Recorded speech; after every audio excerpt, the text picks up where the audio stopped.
Okay, so I filled up large muffin pans about 3/4 of the way. You don't want to fill them all the way, otherwise, unless you like that, your muffins or cakes are going to go way over the top. So I still have some left over that won't fit. So I lightly greased a pan and lightly floured it and shook out the excess flour. And that's what I did there. And we're just going to scrape the sides of your mixing bowl really well. Helps for washing. And put this in here. It might be a little bit not enough to do 3/4 of the way in this pan, but that's all right. And then I usually use a metal skewer to check to make sure that my cake is done. There's all kinds of ways that you can do it. My fingers are clean. My hands are washed. Trust me, I have to wash my hands a lot. And then I'm just going to kind of smash this down a little bit so I can get it a little more spread out evenly on the bottom of this pan. You can do anything you want. You just have to keep checking the temperatures. A lot of times at the bottoms of recipes, they'll have different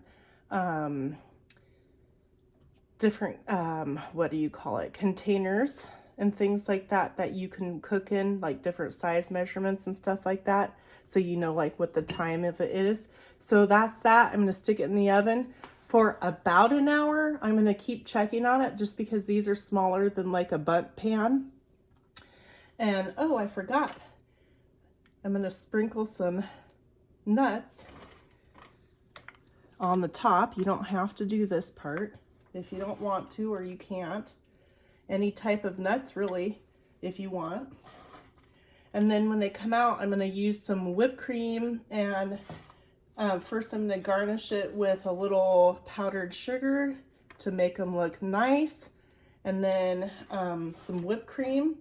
And really, this is a nice rich cake, so it's kind of like a nice for like a little piece of it on the side. So voila, and I'll bring you back when it's ready. Sorry I'm going so fast. I'm trying not to make the video too long. I appreciate you being here. Okay, and then we're gonna add, after we cream our butter, we're gonna add in the molasses. And I'm gonna use, I have a small spatula that I'm gonna scrape this out. And I like to kind of pour it a little bit on my mixer. I don't know, just to kind of help get it blended in nicely.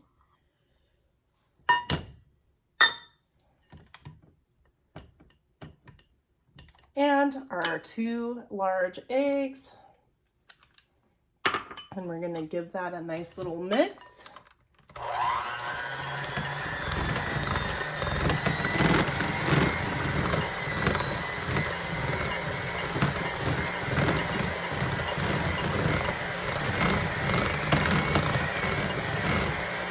You'll have to occasionally take and clean the butter off of your mixers to get them out of there, just so that way everything gets incorporated as best as you can get it. You can buy some whipped cream or make some whipped cream and some powdered sugar at the end when it's all done to sprinkle for garnishment to make this look delicious. So figgy pudding isn't really a pudding, it's more of a cake. So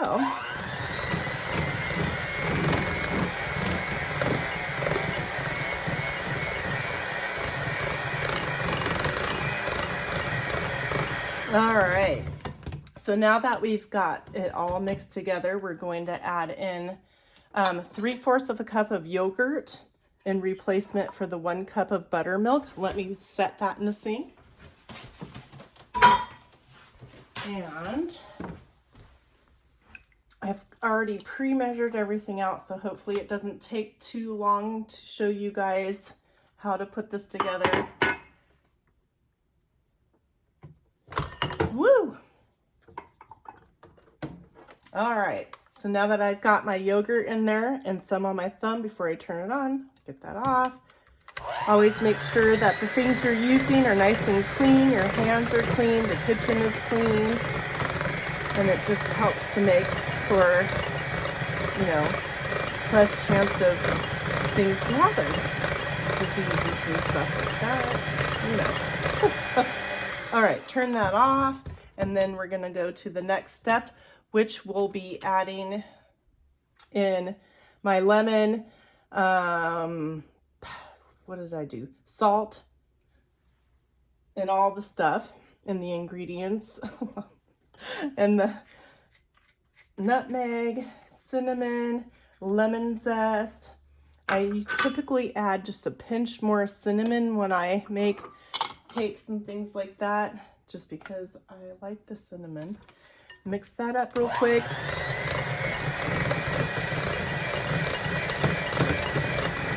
Make sure you get the sides and the bottom done well. Okay. And then we're gonna add in our 2.5 cups of flour to that mixture. Get that all mixed up.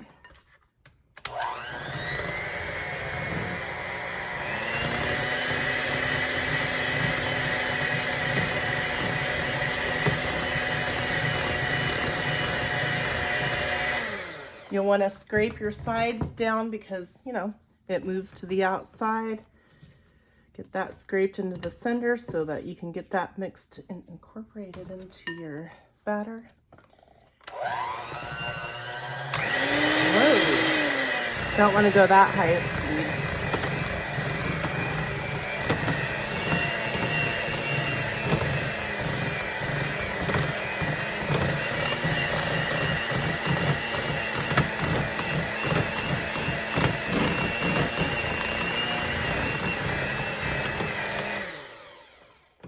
All right, set that there. Let's see, grab my smaller spatula, and it looks kind of like peanut butter, doesn't it? That's that molasses. Really good for you, molasses is. There's a lot of good things, you know, minus the sugar, but you know, you got to have a little bit of that, right? Anyways, so there, I'll finish cleaning those off. I'm going to put half of my nuts in the mixture, and I'm going to save the other half of my nuts to sprinkle on top of. I'm going to make large cupcakes with this instead, so that way I can put some back in the freezer instead of doing a bump pan. Put your figs in there, or your raisins, or a combination of all that. You can do pretty much any dried fruit if you wish. I'm going to be mixing this by hand at this point. So I'm going to mix it up, and I'll bring you guys back to show you guys before I put it in the oven for 1 hour. And then I'll bring you back after that to show you guys what a beautiful cake that this makes. So hang with me. All right, so what I have for you today is I'm going to be making figgy pudding, and I'll tell you the story, but first I wanted to tell you to preheat your oven to 325. And the ingredients call for half a cup of unsalted butter at room temperature, 2 large eggs, 1 cup of molasses, 2 cups, about 1 pound of dried figs chopped fine, half a teaspoon of grated lemon peel, 1 cup of buttermilk, or you could substitute 3/4 of a cup of yogurt instead, half a cup of walnuts chopped, 2.5 cups of all-purpose flour, half a teaspoon of baking soda, 2 teaspoons of baking powder, 1 teaspoon of salt, half a teaspoon of ground cinnamon, a 1/4 teaspoon of ground nutmeg, and whipped cream for the garnish. So I'm going to be getting those mixed together, but I wanted to tell you, and you'll be using either a, let's see, bundt pan or whatever you would like to use. You'll just need to grease it and flour it so that it doesn't stick. You can replace the figs with, I've got figs, but you could also add in raisins. Sometimes they poured brandy over it back in the day. Let's see. I'm trying to find, okay, so here's a little story about the tradition of figgy pudding and its 13 ingredients. The dessert traditionally is served around Christmas and has quite a bit of Christian symbolism to tie in with the holiday. It contained 13 ingredients which represented the 12 apostles and Jesus Christ. The cake was also adorned with a holy sprig on top to present the crown of thorns Jesus wore in the Bible when he was crucified. Variations over the years have changed, but that is how it was originally prepared and presented. So that was just a little story that I found, and I just thought I would share with you that little story. So what we're going to do is we're going to start incorporating our ingredients into a bowl. So you'll want to pre-grease and flour whatever you're going to say. It calls for an 8x8 pan or a bundt pan. So I'm going to put my butter in and my molasses. Well, first of all, I'm going to cream my butter. Step one. Slow down, Heather. So we're going to cream that real quick.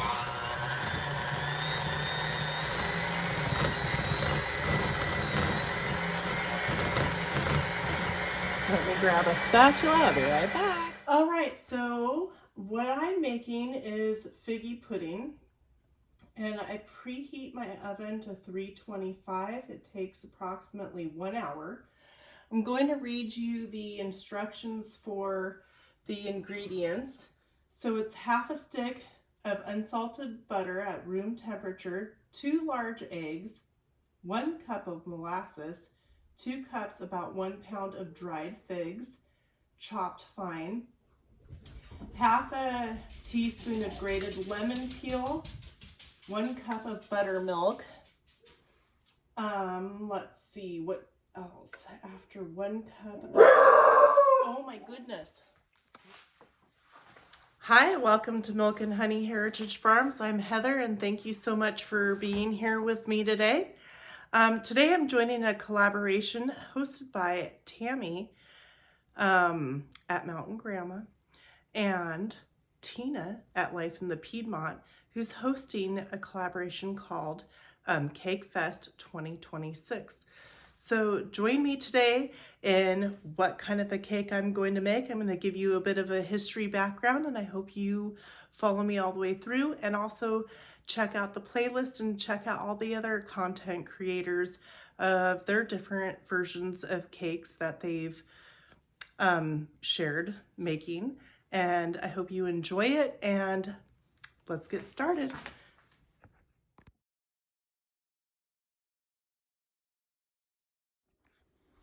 All right, they're done. The other baking pan that I put some of the mix in is still in the oven. It's got to cook for a little while.